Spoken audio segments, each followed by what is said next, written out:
Hello everybody, isa na namang two-move cheese puzzle po. Ang papakita ko sa inyo, ganyan po siya. White first move and block, mate in two moves.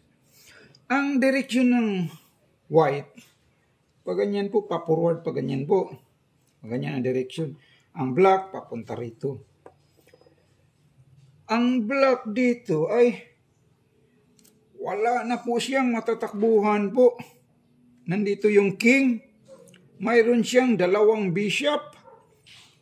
Nandito yung queen. Mayroon siyang dalawang pawn. Samantalang ang white, nandito yung king. Mayroon siyang dalawang knight. Dalawang bishop. Dalawang rook. Nandito yung queen. Mayroon siyang 6 na pawn. 6. Mayroon siyang dalawang bishop. White first move and block, mate in 2 moves. Ang direction ng white papunta doon, pa-forward. Ang black papunta rito. Sa dalawang malikhain na galaw ng white ay mamatihin na itong black. Kakainin niya yun. Nandito naman yung queen niya, pang cover. Halimbawa po, itong queen kakainin niya. Check. Mayroon naman siyang bishop.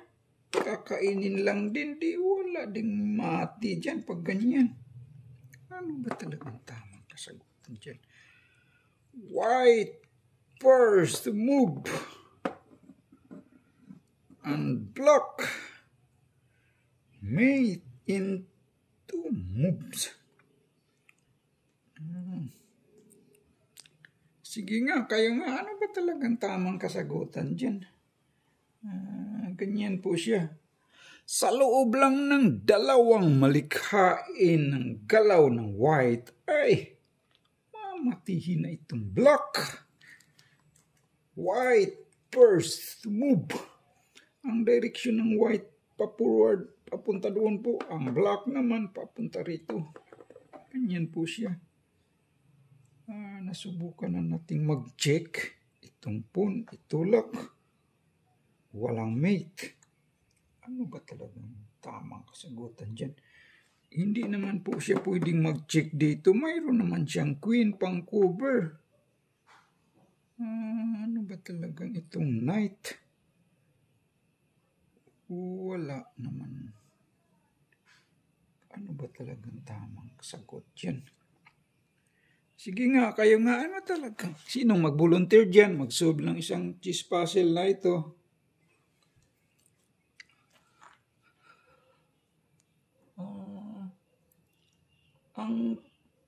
Ito pala. Ang tama palang sagot dyan po. Ito lang, knight. Pero walang check magaganap po. Knight, C6. That is the right move. Yan lang pala po. Halimbawa, kakainin niya yung knight. Ganyan, kakainin niya. Ma-check naman siya by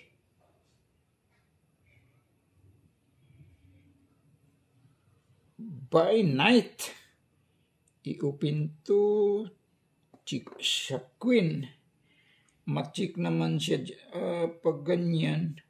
Pagkakainin niya yan. Ma-check naman siya dyan by ito lang pala kakainin niya itong queen.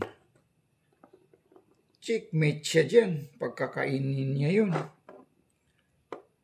So, anong tamang bawa po ganyan. Pag ganyan siya, knight. Pagkakainin, mamati kasi siya.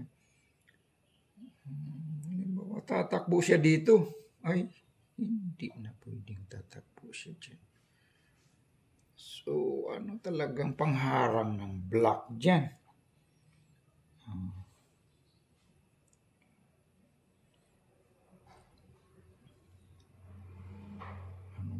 pangharang ng black dyan. Halimbawa, kakainin itong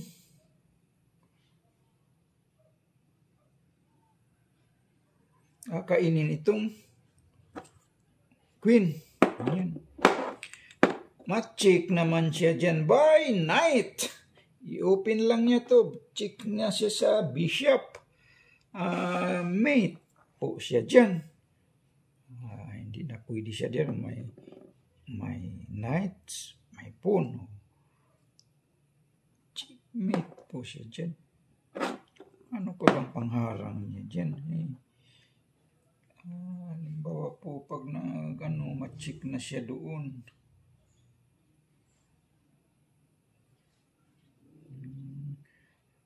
Wala na pong pangharang dyan. Halimbawa po, kakainin niya, parang maharangan doon. Kakainin yung pagkainin kasi mamitin siya by rook. Ay, mamit siya by knight. Pagkainin, ganun pa rin. Halimbawa, pagkainin, mamit pa rin siya by knight. I-open, checkmate pa rin siya dyan. Checkmate pa rin siya dyan.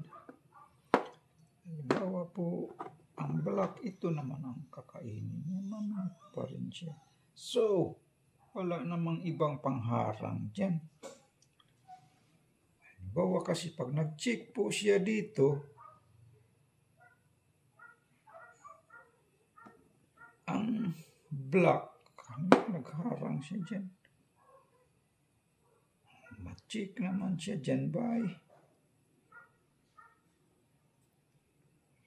knight. Ito ma-checkmate pa rin siya dyan. Wala nang ibang pangharang. So, ano pa talagang pangharang dyan? So,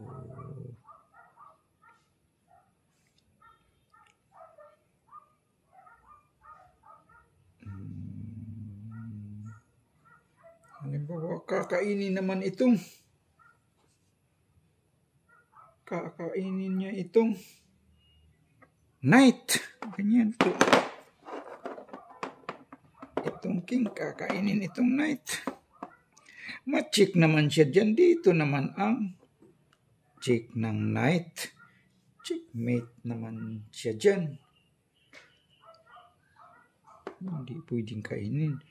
So, that is the right move. Maraming salamat po sa lahat ng nag-view po. Thank you for watching. Salamat po sa inyo. Thank you po.